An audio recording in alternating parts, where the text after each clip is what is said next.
ওকে, আপনারা এছাড়া আরও একটা ব্যবসা করতে পারেন। সেটা হচ্ছে বাংলাদেশে আপনারা চাইলে দেশের বাইরে থেকে জমি কিনে রাখতে পারেন।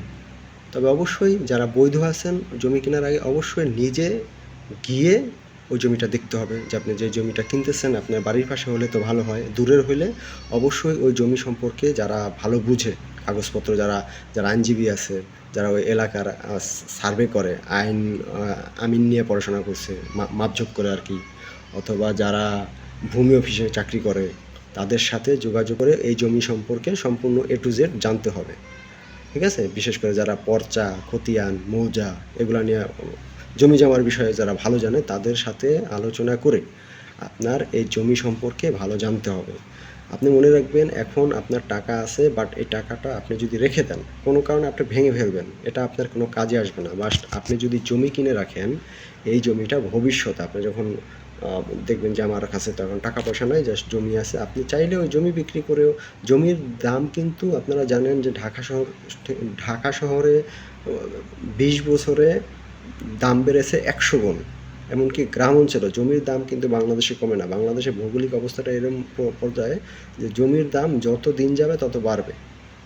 ঠিক আছে? বাপদাদার আমলে মানুষ যেমন অল্প জমি অল্প টাকা দিয়ে 500-1000 টাকা দিয়ে বিঘা বিঘা জমি কিনতো, এখন কিন্তু ওরকম না হলেও এখন লক্ষ টাকা দিয়ে জমি কিনলে আপনার 5-10 বছর পরে এটা আপনার তার চেয়ে 3-4-5 গুণে বিক্রি করতে পারবেন। তাই জমি কেনায় বাংলাদেশে আমি মনে করি লস নাই। আপনি চাইলে আপনার টাকা থাকলে আপনি জমি কিনে রাখতে পারেন। তবে অবশ্যই বাংলাদেশে যারা এই জমি জমা নিয়ে ভালো বুঝে ওই এলাকার আপনার বিশ্বস্ত একটা লোক, আইনজীবী হতে পারে, সার্ভে যে করে সে হতে পারে, অথবা ভূমি অফিসের যে লোক, তার সাথে এই জমি সম্পর্কে বিস্তারিত জেনে অল্প টাকা দিয়ে ওটাকে বায়না করে ওখানে সাইনবোর্ড লাগিয়ে যে বায়না সূত্রে এই জমির মালিক আমি, 6 মাস সাইনবোর্ড ঝুলে রাখলে যদি ওই জমিতে ঝামেলা থাকে তবে অবশ্যই যার সাথে ঝামেলা আসে সে আপনার সাথে যোগাযোগ করবে।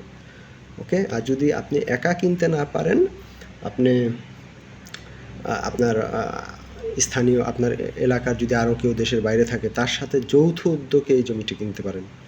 ঠিক আছে? একটা জমির দাম ধরেন 10 লক্ষ টাকা আছে, আপনার কাছে 10 লাখ টাকা নাই, আপনার কাছে আছে 2 লাখ। আপনারা চাইলে 5 জনে মিলে এই জমিটা কিনতে পারেন। অবশ্যই তার আগে চুক্তি থাকতে হবে যে এই জমিটা আমরা 10 লক্ষ টাকাতে কিনবো, যদি কখনো বিক্রি করি এই জমির লাভ সমানভাবে ভাগ হয়ে যাবে, অথবা কেউ একজন যদি কিনতে চায় বাকি 4 জনের টাকা সে পরিশোধ করে দিবে, অথবা কেউ যদি বিক্রি করতে না চায়, সে যদি এখানে তারা সকলে মিলে এখানে যদি ঘর উঠাতে চায়, বাড়ি করতে চায় বা জমিটা ভাড়া দিতে চায়, অবশ্যই তাদের থাকবে একসাথে। এটা মানে স্ট্যাম্প করে, সরকারি স্ট্যাম্প করে এই জিনিসটা করতে হবে, যাতে করে কেউ পরবর্তীতে কোনো ঝামেলা করতে না পারে। অবশ্যই বিশ্বস্ত আপনাদের 5-6 জন 10 জন বন্ধু তো আছেই, তার সাথে আপনি যৌথ উদ্যোগে প্রথমে বাংলাদেশে একটা ব্যাংক খুলবেন, ব্যাংক অ্যাকাউন্ট করে সেই অ্যাকাউন্টে আপনাদের একটা টার্গেট থাকবে যে 2 বছরে আমরা 2 লক্ষ টাকা দেবো। আপনি 2 লক্ষ দিলেন, আপনার বন্ধুরা 2 লক্ষ দিয়ে 10 লাখ টাকা দিয়ে 2 বছর কিন্তু আপনি একটা জমির মালিক হয়ে গেলেন, এবং এই জমিটা ভবিষ্যতে আপনার জন্য অনেক লাভবান হবেন আপনি। আপনি না হলে জমিতে যদি না যেতে চান, আপনি স্বর্ণ কিনে রাখতে পারেন। আপনারা জানেন যে গোল্ড এ পাওয়ার, আপনি যদি গোল্ড কিনে রাখেন, স্বর্ণ সম্পর্কে আমি যতটুকু জেনেছি 2014 সাল থেকে এই আপনার স্বর্ণের দাম 2025 সাল পর্যন্ত 5 গুণ বাড়ছে। যেখানে মালয়েশিয়াতে 22 ক্যারেট খুব একটা বিক্রি হয় না, 24 ক্যারেট যেখানে 134 টাকা ছিল গ্রাম, সেখানে এখন 1 গ্রামের দাম হচ্ছে 400, সম্ভবত 25 টাকা বা 50 টাকার মতো, আমার খেয়াল নাই। অর্থাৎ 5 গুণ বেড়ে গেছে।